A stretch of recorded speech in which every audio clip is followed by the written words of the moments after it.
What's happening, Fourth and Inches podcast listeners? You got Stevie P on this wonderful Friday.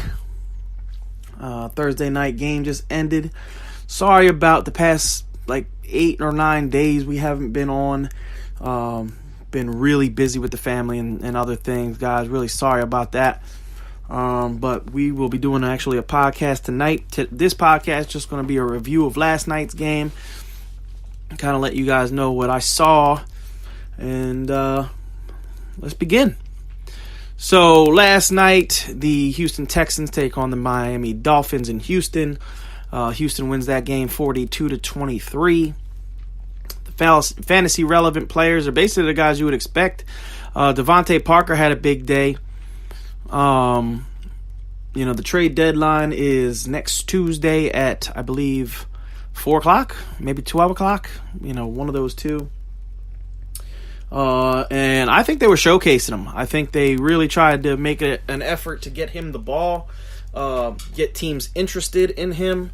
Miami's got to know that they're, not really going to be doing much as in terms of getting to the playoffs. So I think they wanted to highlight how good he is. He looked really good last night, made some really good catches. Finishes the game with over 120 receiving yards. 6 catches, just looked dominant, really.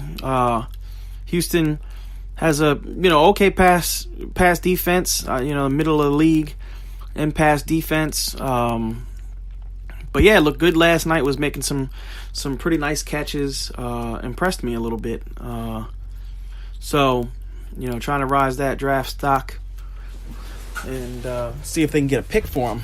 So, keep your eyes and ears open for that, ladies and gentlemen. If Devontae Parker gets traded to a team that could use some help, that's definitely something that you want to pay attention to. There's a couple of receiver-needy teams out there. The Eagles were actually ready to give up a second-round pick to Amari Cooper. Honestly, just in terms of if Devontae Parker hits the peak of his career or Cooper hits the peak of his career, I think they're very similar players. Guys with some speed, big bodies that can get downfield, make some plays. So for me, I think the Eagles can get maybe a 4th round pick, give a 4th round pick to the Dolphins and get Devontae Parker. The problem with Parker is he's always hurt. So, they give up a 4th round. I think they definitely get Devontae Parker. That would be a nice 1-2 punch as long as he is healthy with Alshon Jeffrey and and Devontae Parker. That would actually be pretty good. So, we'll listen and wait and see what happens. So, in the rest of that game, Drake is being used a lot in the passing game. He's being used, he's basically a 50-50 split every single week with Frank Gore. Honestly, Frank Gore looks like the better runner. Drake just has big play capability. But if you watched Frank Gore in that game last night and didn't think Frank Gore looked good, then you're just making that up in your head. Frank Gore has actually run the ball very well this year. I think that, for the Dolphins right now, they just, for Frank Gore, I think they're just trying to pad his stats, get him into the top 3 running backs of, in terms of yards of all time. And that's not going to go away. So, Kenyon Drake is definitely somebody I would trade for because, they're using him so much in the passing game and he's scoring touchdowns. He scores 2 last night. But in terms of what I'm giving up for Kenyon Drake, I don't really know what I'd give up for Kenyon Drake is the problem because, if he doesn't score those 2 touchdowns last night, he still has over 100 yards. So, the stats still look good. But, I don't know how confident. And the second receiving touchdown was actually a trick play. Danny Amendola throws him a touchdown, which actually helped out Amendola's stats because he was only 5 for 43. So, that touchdown really helped him out. But, just looking at it in terms of the confidence level in Drake, I think the Dolphins are just bad. So they're going to end up getting into games where they're going to have to throw the ball, and Drake is the heavily used guy. So, definitely a number 2 running back. I would say mid-tier number 2 running back. Maybe low number 2 running back. But, it just, in terms of what you're going to give up for him, what are you giving up for a number 2 running back, really, is the question. I mean, what you're willing to give up for a number 2 running back is what you're willing to give up for one, 1-for-1 trades. I would think you could probably get him with if you were going wide receiver for the running back, let's say you have a team that has a couple of running backs, Kenyon Drake being one of them, and they're willing to give it up and they're needy at wide receiver, I would think somewhere in the range of, let's see here. I mean, Stephon Diggs, if you have good wide receivers, I could see Diggs for Drake, but I would still rather have Diggs, I think. The problem with Diggs is he's getting targeted so much. He's got to turn it around eventually. He's gonna start scoring touchdowns and getting more yards. So for me, if you're low on Diggs because he's been bad for the past 2 weeks, then you do the deal. If not, and you think Diggs is going to turn it around, I'd rather have Diggs, because I'm one of those believers that Diggs is going to turn it around. He's just getting too many targets. It's the same thing with Landry last week. A lot of guys saw Landry having, one really bad game, one mediocre game before that, and were giving up on him. And, he had a pretty good, productive game last week. I mean, 10 for 97 and a touch. So, I definitely could see that in Diggs' near future. Maybe even this week against the New Orleans Saints in a game that I think is going to be pretty high scoring. So, it all depends. But if you're running back needy, need a number 2 running back, I would go out and get Drake and feel confident in starting him every week going forward. I just, I'm not expecting top 15 production the way I thought in the beginning of the season. I'm thinking more 18 to 20 production, but still a number 2 running back that I'm willing to use. For the rest of this game, like I said, Amendola didn't really do much other than that passing touchdown.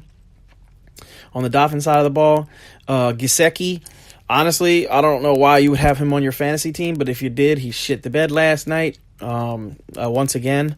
So if you were hoping to get a spot start off of him, irrelevant.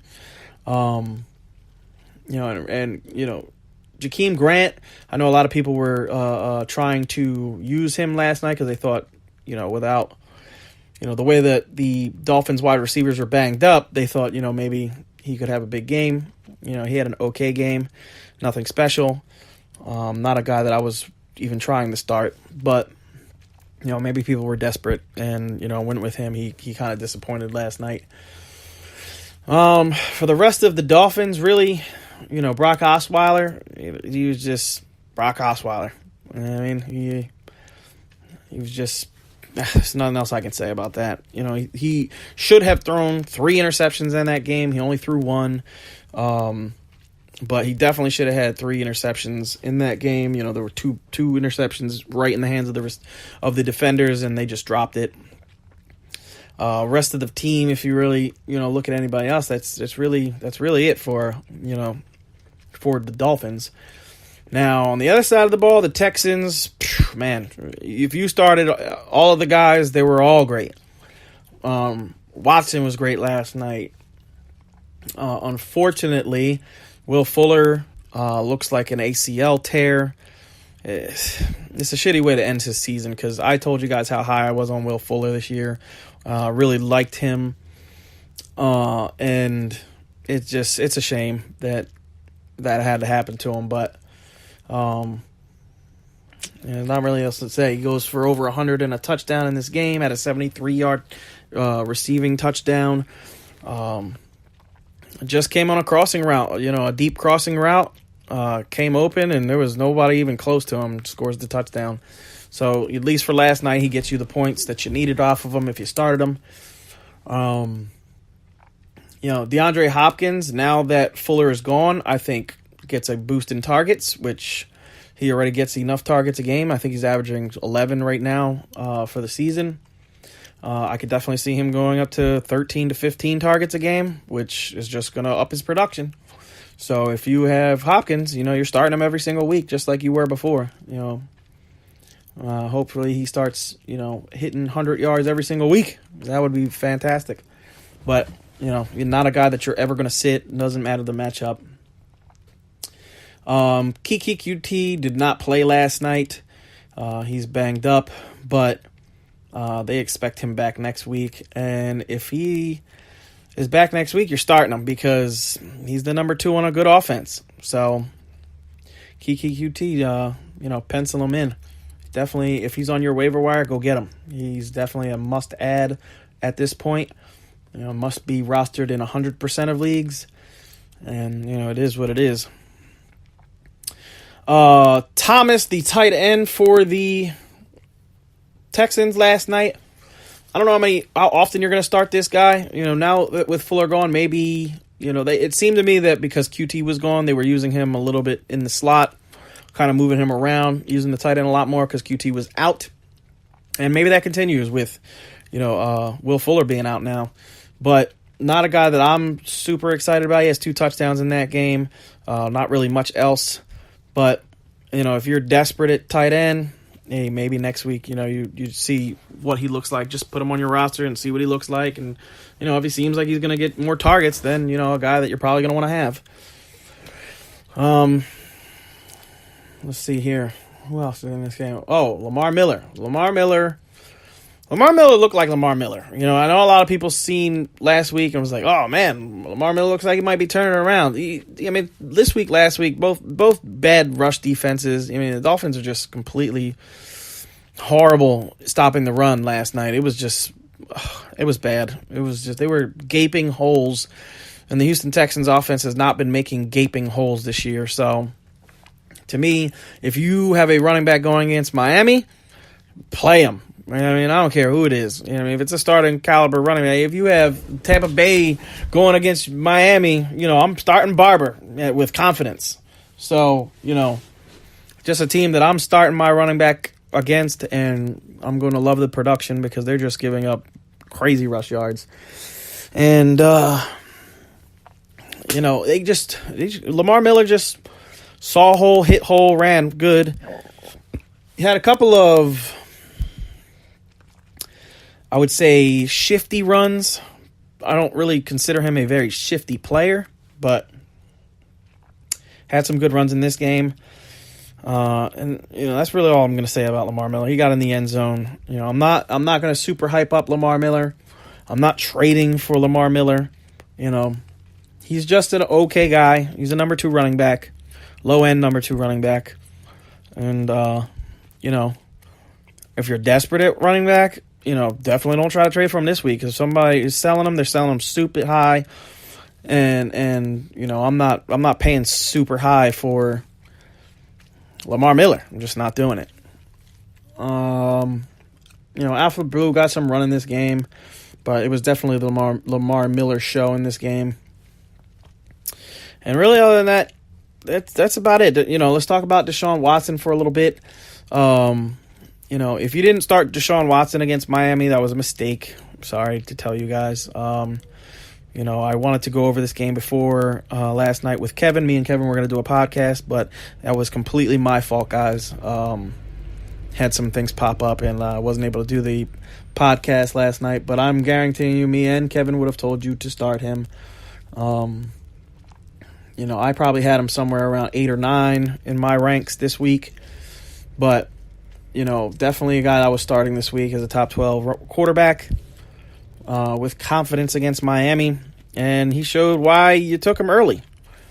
Played very well in this game. Is most definitely his best game of the season by far. And Miami is not a terrible pass defense. I wouldn't say they're great. Xavier Howard, I think, is a very good corner. On that second touchdown slant pass to DeAndre Hopkins, he was all over him. You literally couldn't cover that any better. And the safety, basically just ran right by him. And as soon as that happened, Xavier Howard just missed the ball by maybe an inch. But good corner that, every once in a while you're going to get beat, and it is what it is. But, Micah Fitzpatrick he's a good player. I think he's got a lot to learn. He was the safety that ran by, and when DeAndre Hopkins had that touchdown, I think he bit on a flat route and basically just let the slant route dig into the middle, and then he saw a touchdown. But it was a perfectly placed ball by Deshaun Watson. So, can't fault him too much on that. But, the Dolphins have just I think they're demoralized, honestly. So, play your players against the Dolphins, period. That's all I can say. The defenses in this game, nobody really did anything. The Texans had a touchdown called back. It was clearly his Brock Osweiler's arm was going forward, so it wasn't a fumble. It was pretty clear. I'm surprised they even called that a touchdown. But, J.J. Watt did his thing. He had a sack in the game, and he was pretty much dominant in the backfield all game long. They had a lot of trouble stopping him, which most teams will. Jadeveon Clowney, got in the backfield a bunch. Didn't have any sacks in this game, but he was back there a lot. Just a dominant defense. Didn't score you a whole lot of fantasy points because they only had the one interception. And I believe it was 2 sacks on the game, or maybe 3 sacks on the game. But yeah, Texans defense is legit. So, I wouldn't say the Dolphins offense is crazy good, but the Texans defense is playing much, much better, and you want to play them if you have them. You probably drafted them pretty early. They were definitely a top 4 defense during draft season this year. So if you got them, start them. The Miami Dolphins defense, I know they've had a couple of good games in the beginning of the season, but at this point, you can't start them with any kind of confidence. They're going to play the Bills twice this year. That's really the only 2 games that I'm confident in playing them. So in those 2 matchups, streamer defense. Other than that, I just don't have any confidence playing this team. So just don't do it. All right, guys. So that is the recap of this game. Trying to make sure I didn't miss anything. I don't believe I missed anything. Everything seems to be talked about. I'm looking at it here. Yeah, that's basically it. It was a fun game to watch. Especially because Deshaun Watson played so good. To watch Deshaun Watson just throws for 5 touchdowns in that game and just looks really awesome. So that's going to wrap it up for me, guys. We will have a podcast tonight, me and Kevin. We are going to go over trade questions and start-sit questions and maybe get into a little bit of the games, and then we will do our rankings on Saturday. So podcast tonight, Friday, podcast tomorrow, rankings, and let's get it.